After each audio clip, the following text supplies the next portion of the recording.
ఏదైతే నరేంద్ర మోడీ ప్రధానమంత్రి నరేంద్ర మోడీ గారు ఆయన్ని పొగిడిన నేపథ్యం, ఏదైతే తన భాష, తన పటుత్వం, తను మాట్లాడే విధానం అన్నీ కూడా పెరిగిన నేపథ్యంలో ప్రధాని నరేంద్ర మోడీ గారు రీసెంట్గా వారికి ఇచ్చిన విందులో ఆయనను పొగిడిన నేపథ్యాన్ని ఆయన ఉద్ఘాటించారు.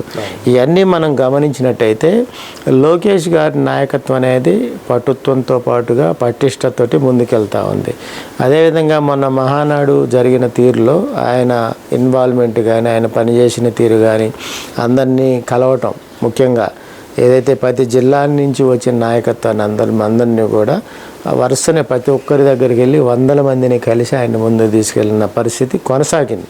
కాబట్టి తప్పనిసరిగా లోకేష్ ముఖ్యమంత్రి అవుతారా లేదంటే పార్టీ జాతీయ అధ్యక్షుడు అవుతాడా అనేది ఆయా సందర్భాలు చర్చ ప్రధానమంత్రి నరేంద్ర మోడీ దాకా వెళ్ళింది. వారి దగ్గర నుంచి కానీ కూటమికి సంబంధించిన నాయకత్వం ఏదైతే పెద్దలు పవన్ కళ్యాణ్ గారు కానీ, పురంధరేశ్వరి గారు కానీ, లేదంటే కూటమికి సంబంధించిన నిర్ణయం, అదేవిధంగా కూటమిలో భాగస్వామైన చంద్రబాబు నాయుడు గారు ఆలోచన విధానం, వీటన్నిటిని క్రోడీకరించుకొని కనుక చూసుకున్నట్టయితే వారి యొక్క ఆలోచనలతోటి తప్పనిసరిగా ప్రధానమైన బాధ్యతలు లోకేష్ గారు ఉంటారు.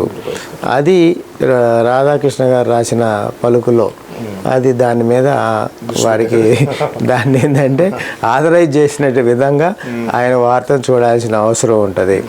తప్పనిసరిగా రాబోయే కాలంలో ఏదైతే కొత్త పలుకులో రాధాకృష్ణ గారు వ్యాఖ్యానించినట్టుగా రాబోయే కాలంలో తప్పనిసరిగా వర్కింగ్ ప్రెసిడెంట్ అవుతారా, పార్టీకి అధ్యక్షుడు అవుతాడా అనే దాంట్లో తప్పనిసరిగా ఆయన తెలుగుదేశం పార్టీకి జాతీయ అధ్యక్షుడిగా అవుతాడని చెప్పి భావించాల్సిన అవసరం ఉంది.